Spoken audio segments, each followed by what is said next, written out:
Spotlight is proudly sponsored by HEC Media, St. Louis's home for arts, education, and culture.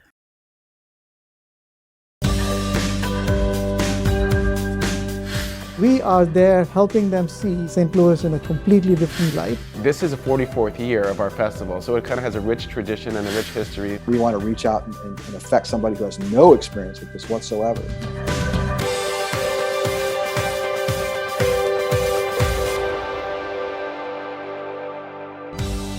Today on Spotlight, a group connecting St. Louis to innovations all over the globe. Why St. Louis is an ag food powerhouse. Plus, an exhibit exploring the conversation between art and nature. And then the surprising results from a new study about veterans transitioning back to civilian life. But first, it's an annual event that celebrates books and their authors. Find out who you can meet this year. It's Sunday and you're watching the multiple Emmy Award-winning Spotlight. From fashion designer Isaac Mizrahi. I wanted to prove that I could write a long-form book. To the secret life of Audrey Hepburn. I had this whole, rich vein of material to go access. The St. Louis Jewish Book Festival, now in its 44th year, always brings in compelling and fun authors. It's a big production, so we're excited about it. For the fest, the JCC and Creve Coeur invites 30 authors from around the country to discuss their recent books and novels. It just ranges. We have sports, we have cooking, we have science, we have historical fiction, all sorts of amazing different authors on different topics. New this year, they're partnering with The Novel Neighbor, which is the local independent bookstore, so we're excited to have them be our partner this year for the first time, and I think forever in the festival's history. When you attend a program and it doesn't come with a book, we will have books on sale, so you can come and get your book signed by the author after each presentation. The book celebration runs from November 6th through the 13th and features several recognizable names. Some of the days we have 2 authors presentations, some of the days we have 3 author presentations. Under the cooking category, guests can meet Molly Yeh, the Food Network star from Girl Meets Farm. Molly Yeh actually is a Jewish woman who also has Asian, has some Asian ethnicity in her, and so she has a really comes from a diverse background, and she's wonderful, and she's going to share some of her recipes and exciting things in her book. Another notable author, Netflix star from My Unorthodox Life, Julia Hart. Her book that she's featuring in our festival is called Brazen. She comes from an ultra-Orthodox background and has an interesting journey that's going to be featured in our Women's Night program. So I'm excited for her as well. There's always a story behind the book, and that's what attendees find out at the festival. We have one book this year, for example, written by Gregory Zuckerman, which is called A Shot to Save the World, about the race for the COVID-19 vaccine. And people come to the festival, for a lot of reasons. In this example, to learn about what happened and kind of get the inside scoop from somebody who's a Wall Street investigative journalist. The St. Louis Jewish Book Festival is one of the largest in the country, with more than 10,000 audience members annually. This is the 44th year of our festival, so it kind of has a rich tradition and a rich history. So we have a lot of big fans and people who are really loyal to the festival. They return every year. And, we definitely reach thousands of people each year, so we're excited. Festival goers do not have to be a member of the JCC and can see as many shows as they'd like with the purchase of a festival pass. It's an opportunity for us as the Jewish Community Center to, offer this not just to the Jewish community, but it's a way to share, some ideas and some of our culture with the larger St. Louis region. So we really invite everybody to come and participate. To find out more, head to stljewishbookfestival.org. HEC Media. Recognized, celebrated, honored time and again for excellence in the industry. Find all of the award-winning content at hecmedia.org. Previously on Spotlight, we looked at GlobalSTL's solutions for the healthcare workforce shortage. Today, we look at other areas they're concentrating on. The GlobalSTL's job was to make St. Louis a magnet for top global innovation that is coming to the United States, but doesn't think about St. Louis as a place to go and do their business. for us to build a successful innovation economy, we need to be globally connected. And if you're on the East Coast and the West Coast, you're just naturally globally connected. But here in the Midwest, we have to take a very deliberate effort to that. The areas we chose were the areas where we have significant strength as a region. Healthcare is one of those areas. If you line up all the healthcare organizations that are headquartered in St. Louis, BJC, SSM, Mercy, Centene, Express Scripts, all of these folks, they have combined revenues of about $360 billion.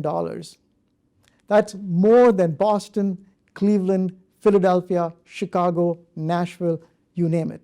Cybersecurity is another area of tremendous concentration.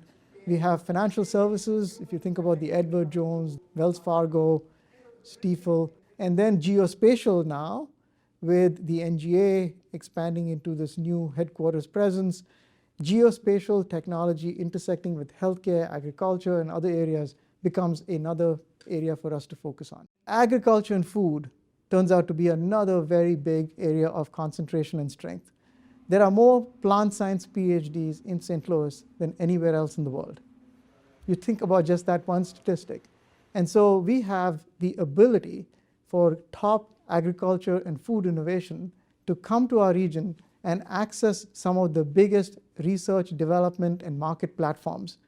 Right here, in 400-mile radius, we have 60 to 70% of all the food production that's happening in the United States. So that concentration of buying power and research capacity makes us really privileged to be an ag food powerhouse. But nobody was telling our story. I go to Israel, Ireland, Netherlands, and those innovators all want to go to Boston, Silicon Valley. In 5 minutes, when I tell them what we have in St. Louis, they said, we are ready to get on a plane, Vijay, if you can put us in front of these major corporations. I showed them a slide with all our major corporations. They know every one of those companies. What they don't know is they're all in St. Louis. That connection to a place does not exist for them.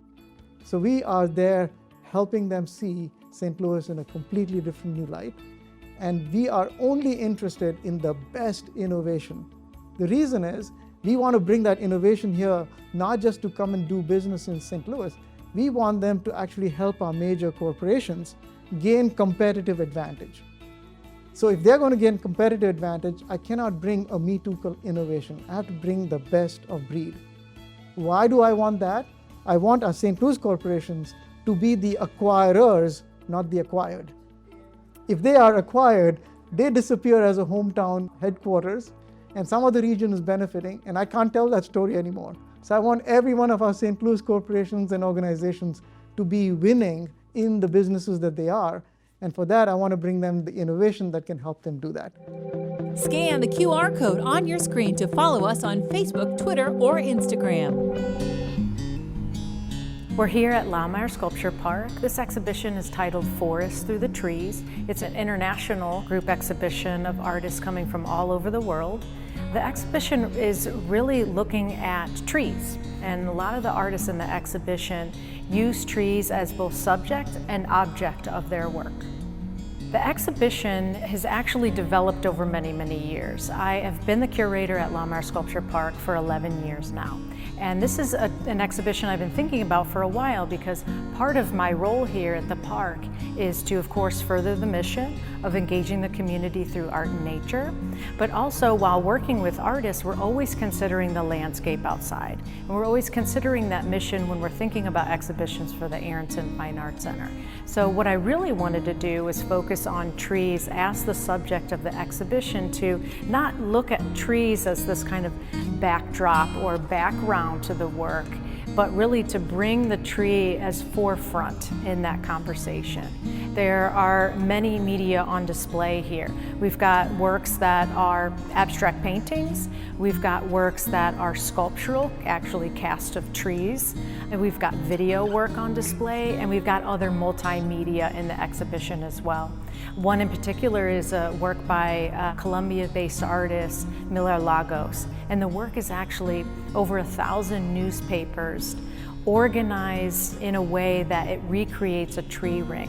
So it's a very delicate, complex work that is looking at the economy of trees and comparing and contrasting and talking about the complexity of deforestation in that part of the world. And the work here behind me is by a local artist, Andy Milner, and this is actually a printed painting, so it's a digital artwork that's then attached to a canvas. This is all done with a digital stylus, sort of Andy drawing around this plant to create the overall composition of the work and then embedding that with more digital applications. So the work is all built in the computer, but started with a drawing. This exhibition actually includes outdoor works as well. One by an artist, Rachel Yoon, which is a large prefabricated palm tree. It's a kinetic work and it spins. It's a really interesting piece that does a lot of comparison and contrast with how we care for plants in our own domestic spaces. When visitors come to see the exhibition, what I hope they'll see is the forest recreated inside the gallery space. So all of the tree objects, tree paintings, tree sculptures, and videos and other media really make that art-nature conversation one that's more obvious. Forest Through the Trees will be on view until December 11th here at Laumeier Sculpture Park. For more information, you can visit www.laumeier.org.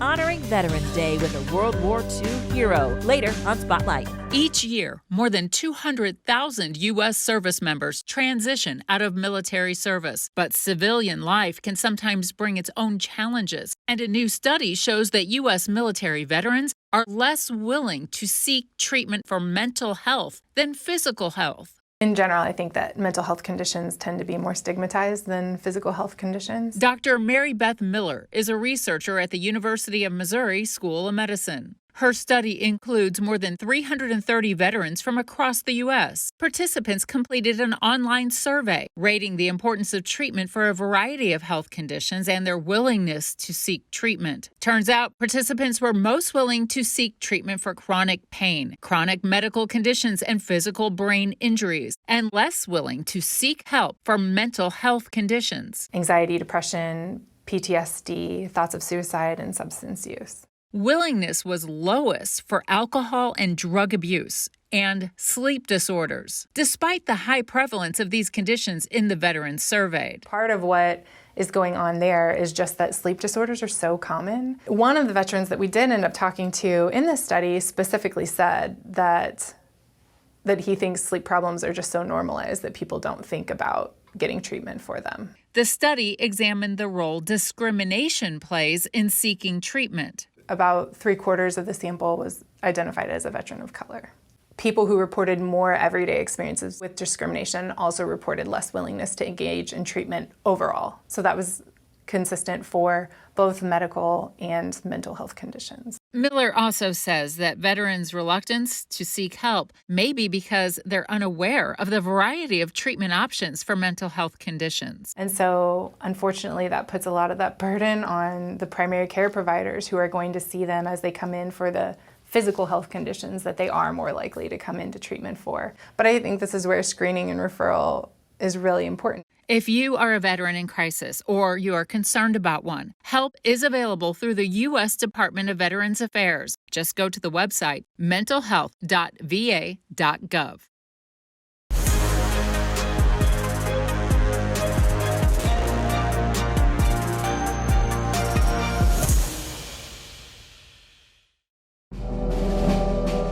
Raised in a military family on bases throughout the United States and Japan, Jared Alexander spent his childhood playing war games and dreaming of serving in the armed forces like his mother, father, and stepfather. As soon as he was old enough, he joined the Marines and was eager to fight when deployed to Iraq. The reality of combat quickly complicated his childhood quest for a personal war story. Jared's compelling and candid memoir, Volunteers, Growing Up in the Forever War, is an insider's account of life in the modern-day military. For today's conversation, Jared Alexander is joined by decorated veteran, renowned war correspondent, and National Book Award-nominated novelist Elliot Ackerman. I really like the title a lot. We're both veterans of both the Marine Corps, but also the Iraq War and the Afghan War. If you look at our wars, the one thing that in many respects I think distinguishes them from other wars is that they've been fought by volunteers, and that makes them unique. And I think that's something you get at very adeptly in this book, particularly with the culture and the culture you were raised in. I mean, maybe could you talk a little bit about that? I grew up surrounded by fighter jets. I mean, it was, you heard it in the backdrop just as a natural part of childhood. I mean, I shot an M60 at 12. I was exposed to the way that our military functions, both in structurally, but also in a poetic truth, like through the Persian Gulf War, especially like watching the planes drop bombs on television and knowing that those are the same planes that were just flying over my base, 6 months before. I mean, it was remarkably, I think at the time it felt incredibly normal, but in retrospect, it was incredibly immersive. I mean, it just, I know you were just baked in it.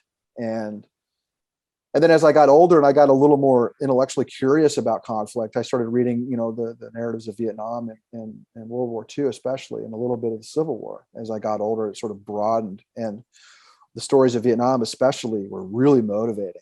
Like they did exactly the opposite of I think their intentions were, which is to steer me away from it.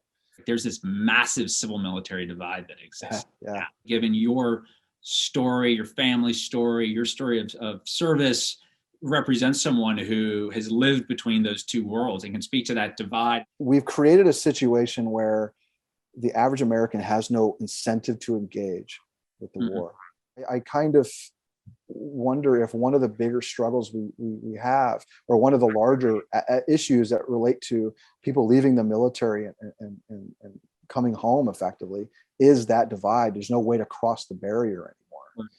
It's once you go from being a Marine to being a veteran, you get siloed with one set of stereotypes and you drop right into another. There's no sense of normalcy in that. And the one thing I think a veteran needs is to feel a sense of normal. I've come home. I have put my uniform away. I have left that and moved on with my life to a degree, as much as somebody can reasonably do so.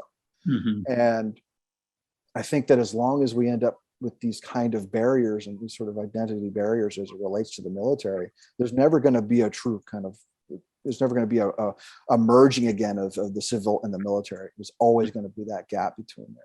My perennial hope is that this reaches somebody who's not a Marine or who's not in the military, right? I think that's all of ours.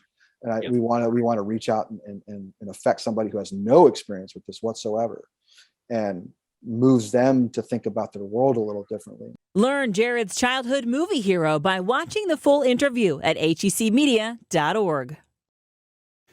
They are the best-selling authors and all of your favorite genres. For in-depth, one-on-one interviews, go to hecmedia.org. The year was 1919. Woodrow Wilson was president. A stamp was 3 cents. A loaf of bread cost you 9 cents. And on January 18th of that year, Adolphus Thaddeus Watson was born in Clarendon, Arkansas, into a society where African Americans were marginalized by segregation. Watson was raised by his aunt, Fanny Trent, a proud woman born into slavery. Did she remember when she became free? Yeah, she remember when they said they were free, but it didn't mean too much. And she couldn't read or write. So my job was to learn to read and write as quick as I could. And that's what I did.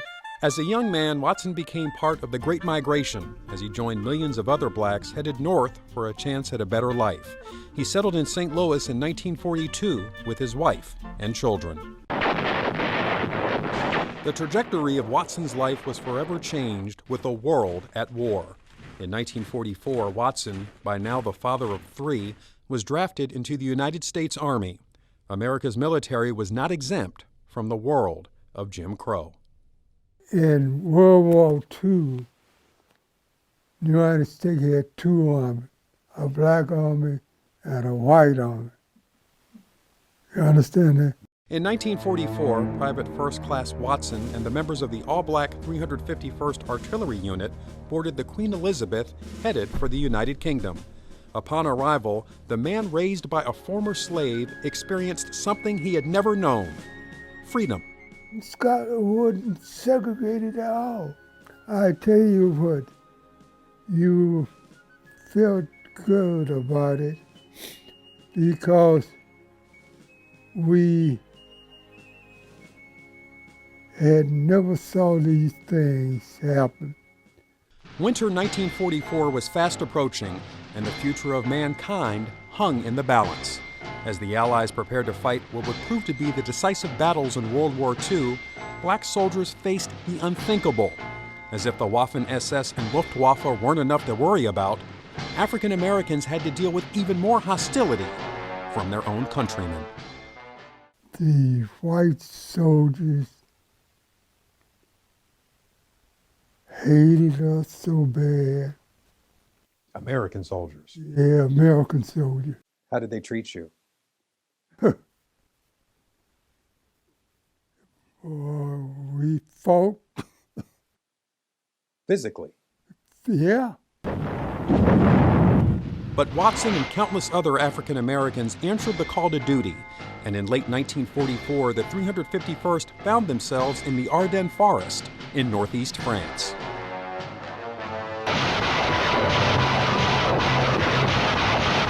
The Battle of the Bulge was fought in brutal conditions as the Germans launched their last blitzkrieg, a surprise attack that inflicted severe losses on the Allies.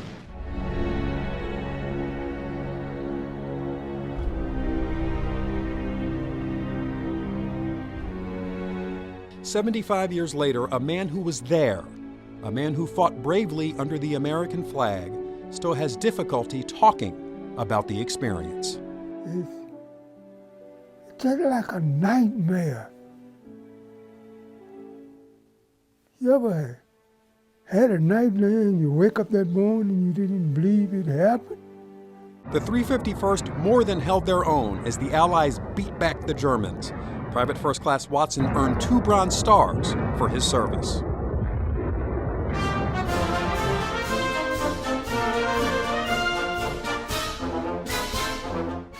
The hero's welcome for America's troops only told part of the story.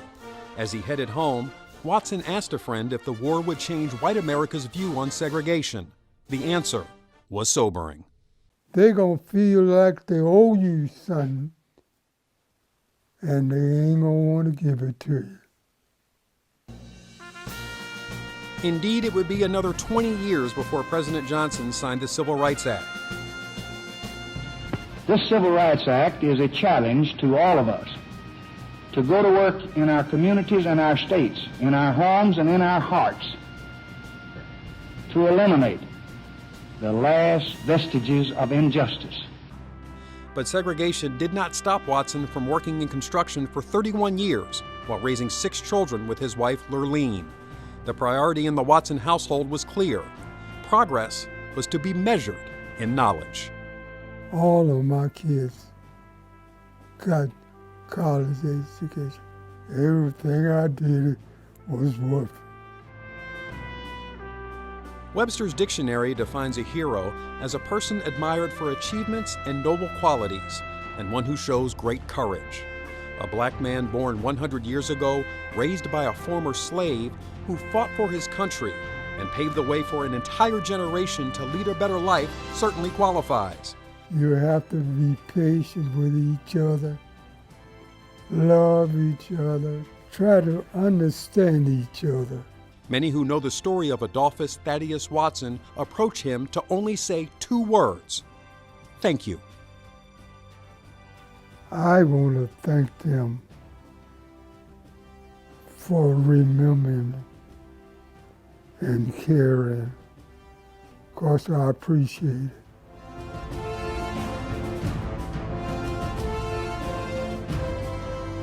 Teachers, give your students the chance to learn more from St. Louis area veterans at our educational website, educate.today. Use the keyword veterans. HEC has been bringing you positive programming and award-winning content for decades. Arts, education, culture, in-depth discussions, films, and more. All in one place. hecmedia.org.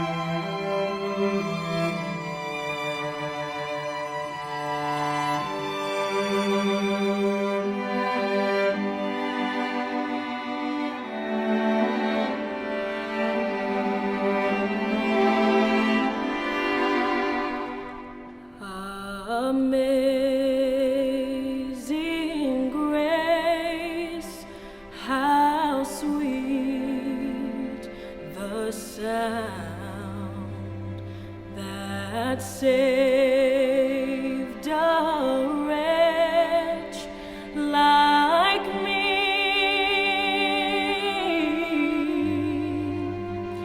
I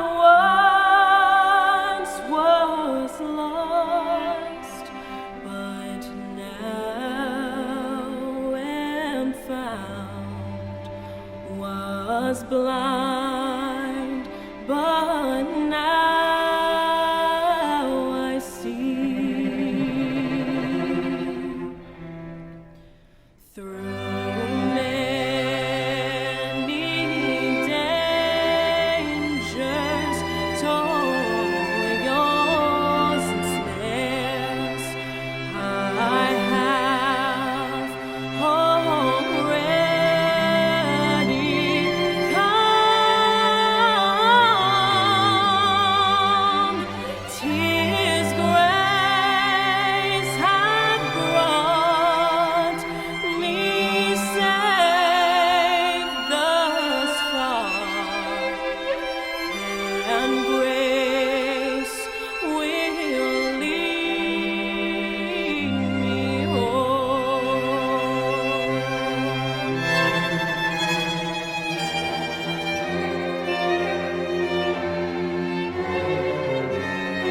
and grace will lead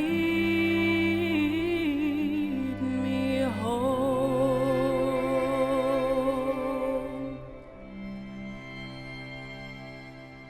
Next week, go on a safari in St. Louis when the zoo expands to North County. Plus, the unforgettable true story of a 9-year-old's solo migration to the U.S. Thanks for watching Spotlight. Join us next Sunday at 9:30 a.m. on KPLR 11.